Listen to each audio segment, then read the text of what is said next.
The MacBook Neo is the kind of product I never expected Apple to make. At first glance, it almost feels anti-Apple. For years, the cheapest MacBooks have usually started at $999 aside from older models like the MacBook Air M1, which sometimes dropped as low as $699 during sales. But the MacBook Neo starts at just $599 for education users. That is a massive $500 less than the new MacBook Air M5. A price hike that should raise a lot of concerns, and honestly it does. But after spending time testing the MacBook Neo, I can say this clearly, it is the most complete laptop I have ever used under $600. It also beats every Windows laptop in its class, and it outclasses most Chromebooks too. For $599 you get a strong aluminum body, a bright and colorful 500 nit display, and a surprisingly fast A18 Pro chip that handles everyday tasks with ease. Web browsing, video playback, casual gaming, and day-to-day productivity all feel smooth. On top of that, the side speakers are far better than you would expect at this price. So what did Apple have to cut to make this happen? Where does the MacBook Neo stand in larger laptop market? And is it actually the right choice for you? Here is my full MacBook Neo review with the real pros and cons laid out clearly. The MacBook Neo is one of Apple's most interesting launches in years, and it arrives at an important time. With rising electronics costs, global memory shortages, traffics, and a general increase in living expenses, people are being forced to think harder before buying a new laptop. Apple is usually seen as a premium company that only makes expensive devices. That reputation is not entirely fair because products like Mac Mini M4 are among the best value computers you can buy. Still, the MacBook Neo is different.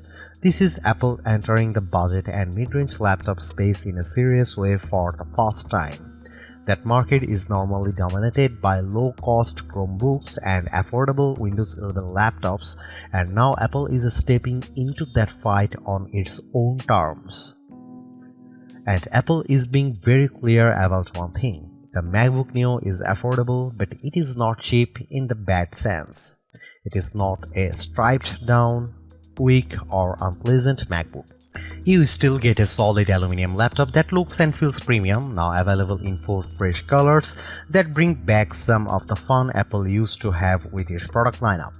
You also get a bright and sharp Retina display with a 2408 by 1506 resolution, which is much better than the 1080p screens that are still common in this price range. The built-in speakers sound excellent, the 1080p webcam makes video calls look clean and sharp, and best of all, the MacBook Neo runs full macOS. That means you can run almost any Mac app you want. The only real concern is 8GB of unified memory, which can limit performance when you push multiple apps at once.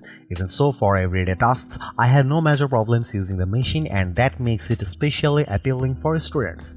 The biggest surprise is still at the price. At $599, it is extremely hard to find a Windows laptop or Chromebook that matches the MacBook Neo in build quality, display quality, and overall performance. For students, the price can drop even further to $499, and at that point, it becomes a very easy recommendation. That said, there are compromises. The keyboard has no backlight, which makes it harder to use in dark rooms, and the 2 USB-C ports use older USB 3 and USB 2 technology instead of faster modern standards. Even with those compromises, Apple has made what is easily the best budget laptop you can buy in 2026. It may not be the absolute cheapest laptop available, but it is absolutely worth paying a little more for this level of polish and consistency.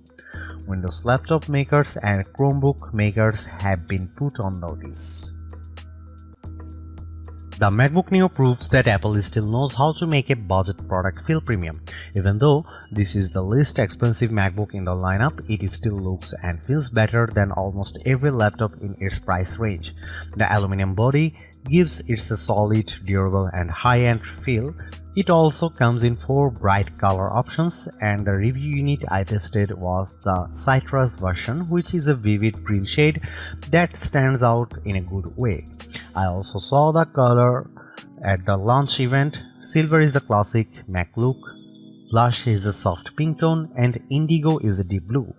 These colors feels fun without looking childish. That said, the aluminum build does mean the MacBook Neo is not quite as light as you might expect. At 2.7 pounds or 1.23 kg, it weighs the same as a MacBook Air. That is still portable, but students carrying it around all day may notice the weight. It is also slightly thicker than the Air. Apple has also matched the keyboard color to the laptop's finish, which gives the MacBook Neo a more unified and polished appearance. Apple describes it as a more colorful MacBook, and that is a fair description. One of the main differences between the base model and the higher storage version is Touch ID. If you buy the 512GB version, you get a Touch ID button on the keyboard that makes logging in, authorizing installs, using Apple Pay, and managing passwords much easier. It is a shame that Apple limited this to the more expensive model, because biometric security is extremely convenient and is already common in many budget Windows laptops. The base model instead gives you a plain lock button, which is much less useful. The keyboard itself feels comfortable and responsive, just like the Magic keyboards on more expensive Macs, but it misses one major feature: backlighting. On other MacBooks, the keys light up in dark environments, which makes typing much easier in classrooms, libraries, or at night. Without that lighting, the MacBook Neo becomes more difficult to use when the room is dim. That is probably the biggest design compromise Apple made to hit the lower price. It is not a deal breaker, but it is hard to ignore.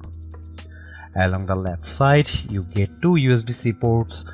These also handle charging. Since there is no MagSafe 3 here, the ports look normal, but they are not equal.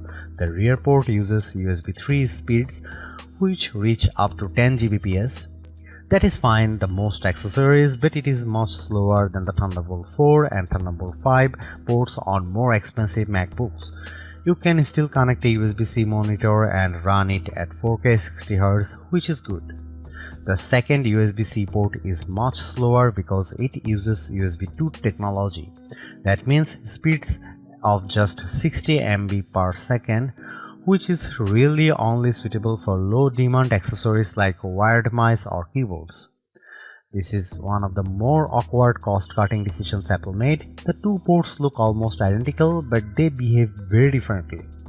That could easily confuse people, especially when a flash drive suddenly transfers data much more slowly than expected. Even though I understand why Apple did it, using USB 2 in a 2026 laptop feels hard to justify. Still, the rest of the design averts that kind of disappointment. The aluminum chassis looks premium, the 13-inch screen is a strong choice for portability, and the display itself is one of the best parts of the MacBook Neo. At 2408 by 1506, it is much sharper than the 1080p panels most budget laptops uses. It also gets up to 500 nits of brightness, which is excellent for a laptop in this price bracket. That brightness makes the screen easy to use outdoors or in bright rooms, while the color reproduction is vivid and rich thanks to support for 1 billion colors. For anyone who has used a cheap laptop with a dull, washed-out screen, the MacBook Neo's panel will feel like a major upgrade. It is one of the best budget laptop displays you can buy, and maybe the best of all. The only missing feature, of course, is touchscreen support, because this is still very much an Apple laptop. The A18 Pro chip is one of the biggest reasons the MacBook Neo exists, and it is also one of the most interesting parts of the machine. Instead of using an M series chip like other modern Macs, Apple chose the A18 Pro, the same chip that powered the iPhone 16 Pro. At first, that sounds unusual. Putting a phone chip in a laptop is not the standard approach, but the logic behind it actually makes a lot of sense. Apple has far more experience designing mobile chips than computer chips, and its high-end iPhone silicon is now extremely powerful in a low-cost laptop that may be smarter than using a weak traditional laptop chip that struggles to keep up. By using an older iPhone chip, Apple lowers the cost without sacrificing too much real-world performance. So why not use an older M chip like the M1? Apple says the A18 Pro has a 16-core neural engine that is better suited for on-device AI tasks, including Apple Intelligence features inside macOS. The M1 is not as capable in that area, and the A18 also benefits from faster memory that makes this choice look a lot more strategic than strange. And because the A18 Pro is still a 64-bit ARM-based chip, the MacBook Neo runs full macOS, not a restricted mobile operating system.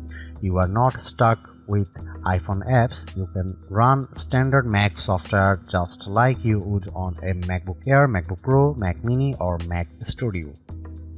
macOS runs well on the Neo, and although it is not as snappy as my MacBook Pro, it still feels impressive for the price. For the best experience though, you should keep expectations realistic and stick mainly to lighter apps. I used built-in tools like GarageBand and Keynote, and both run smoothly. That is the kind of workload this laptop handles best. You can still go beyond that. I installed Steam, which requires Rosetta on non-Intel hardware, and it worked.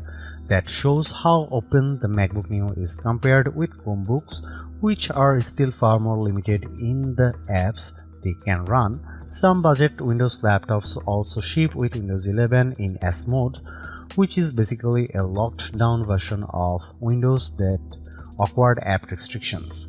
The MacBook Neo avoids all of that. In practical terms, this makes the Neo much more flexible than a Chromebook or a Windows S mode laptop. It is also more useful than an iPad Pro in some ways, even though the iPad Pro may be more powerful on paper. The reason is simple: the Neo runs full Mac software, not iPad OS apps. Apple's ecosystem features also work here. You can mirror your iPhone, drag and drop files, make calls, send messages, share your clipboard, and use an iPad as a secondary display. I tested it with the latest M5 iPad Pro, and the setup worked extremely well. That is important because it means the MacBook Neo does not feel like a second-class Mac. You still get the same broad Apple experience as you do on more expensive models, and that is a huge win for a lower cost device. The limits are really about hardware, not software. If you want to do heavy 3D work, advanced video editing, or large creative projects, the MacBook Neo is going to struggle. It is not built for those jobs. The biggest concern is the 8GB of unified memory. That is enough for basic use, but it is not generous by modern standards. And because the memory is unified, it is shared between the system and graphics, which makes multitasking tighter than it would be on a laptop with more memory. During my testing with Safari, Keynote, GarageBand, and a Steam download, all active memory uses climb to around 6.48 GB to 7 GB. That is dangerously close to the ceiling. Once you get too close to the limit, performance starts to dip. There is also no upgrade path for memory, and you cannot just open the laptop and add more yourself. That means the 8GB configuration is something you have to live with for the lifetime of the device. For most students or casual users, that may be fine as long as they keep their workload light. But anyone who likes to jump between many apps or run heavier software should look at the MacBook Air M5 instead, which starts with 16GB of unified memory. Gaming is possible too, but again, expectations matter. I got Cyberpunk 2077 running at a playable 30 FPS using the For This Mac preset. It was not a generous experience because most settings were pushed very low and advanced effects were disabled, but the fact that a $599 fanless laptop can run a game like that at all is impressive. You can also play iPhone and iPad games, which are much better suited to this hardware. Overall, the MacBook Neo performs very well for the price. It is excellent for everyday tasks, surprisingly capable with many Mac apps and flexible enough to general use. But it is not a productivity powerhouse, and it should not be treated like one. One more advantage deserves mention: the MacBook Neo is fanless. That means it stays quiet in use, which is a major benefit over many budget Windows laptops that get noisy as soon as the system starts working harder. The MacBook Neo is the best budget laptop you can buy right now. It is true that Neo sits at the upper end of what many people would call budget, but the gap in quality between this and most Windows laptops or Chromebooks at the same price is huge. The design is premium, the display is excellent, the speakers are surprisingly strong, and the performance is more than good enough for day-to-day work. What impresses me most is that Apple did not cripple macOS just to hit a lower price. You still get the full Mac experience along with support for the broader Apple ecosystem. That makes the Neo feel like a real MacBook, not a watered-down version. Yes, there are compromises. The USB-C setup is awkward, the keyboard has no backlight, and the 8GB memory limit is restrictive, but those issues are understandable in a laptop this affordable, even if they are still disappointing. At the end of the day, Apple has made a budget MacBook that actually feels worth buying. It is not the cheapest option on the market, but it is one of the smartest.